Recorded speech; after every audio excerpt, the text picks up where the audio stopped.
এই মুহূর্তে দাঁড়িয়ে রয়েছি স্কটিশ চার্চ কলেজের সামনে। স্কটিশ চার্চ কলেজ আমার কলেজ, যেখান থেকে অনেক কিছু শিখেছি এবং আজও তার মধ্যে বেশ কিছু বয়ে চলার চেষ্টা করেছি। যেখানটা দাঁড়িয়ে রয়েছি তার পেছনেই হচ্ছে অ্যাসেম্বলি, তারপর ক্লাস, যে ক্লাসে আমরা পড়াশোনা করেছি, এবং ওদিকটা একটুখানি দেখানোর চেষ্টা করব কেমিস্ট্রি ল্যাব। এই কলেজে এমন এমন মানুষরা রয়েছে যাদের নাম ইতিহাসের খাতায় লেখা হয়ে রয়েছে। নামগুলো বলতে গেলেও এখনো শিহরিত বোধ করছে। নেতাজি সুভাষচন্দ্র বসু, স্বামী বিবেকানন্দ, অভিনেতা মিঠুন চক্রবর্তী থেকে প্রচুর মানুষ, সমাজের বিশিষ্টরা, রাজনৈতিক ব্যক্তিত্বরা এবং যারা সমাজের দাগ কেটেছেন, সাহিত্যিক, লেখক, এরকম প্রচুর মানুষ। নেতাজির একটা ছোট্ট গল্প বলবো। নেতাজি যখন এই কলেজে পড়তেন তিনি কিন্তু আদৌ সায়েন্সের স্টুডেন্ট ছিলেন না, তিনি কিন্তু এই কেমিস্ট্রি ল্যাবে আসতেন এবং অনেক কিছু শিখতেন। একটা ছোট্ট গল্পের একটা প্রবাদ খালি যোগ করে দিই, সেটা হচ্ছে সারেগামা পাধানি বোম ফেলেছে জাপানি। আমি জানি না এই কেমিস্ট্রি ল্যাব থেকে আসা কিনা, এই গল্পগুলো শুনেছি। আমাদের কেমিস্ট্রির টিচার তাকে বলেছেন, তার কেমিস্ট্রির টিচার, সেখান থেকে গল্পগুলো এসছে। কত গল্প গাথা এই কলেজের সঙ্গে জড়িয়ে রয়েছে। লেখাপড়া করেছি, আড্ডা মেরেছি, গল্প করেছি, শিখেছি। ক্লাস চলছে, মানে ক্লাস শুরু হবে আর কি।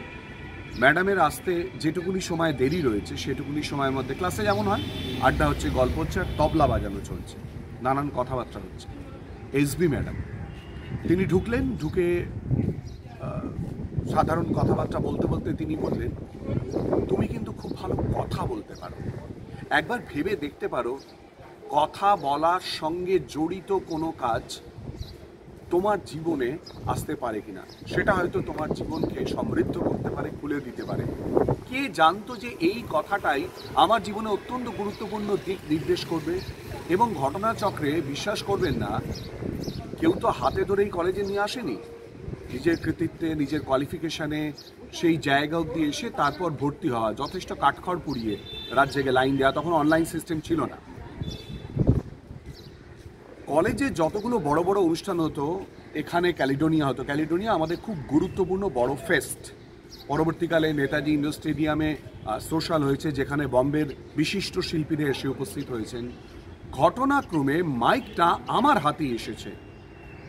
যতগুলো অনুষ্ঠান যতবার হয়েছে আমি অনুষ্ঠানগুলো পরিচালনা করেছি, অন্যান্যরা অনেকেই থেকেছে, তাদের সাহায্য সঙ্গে পেয়েছি অবশ্যই করে। কিন্তু কলেজ শিক্ষা এবং তৈরি করার ক্ষেত্রে একটা বড় ভূমিকা নেয়।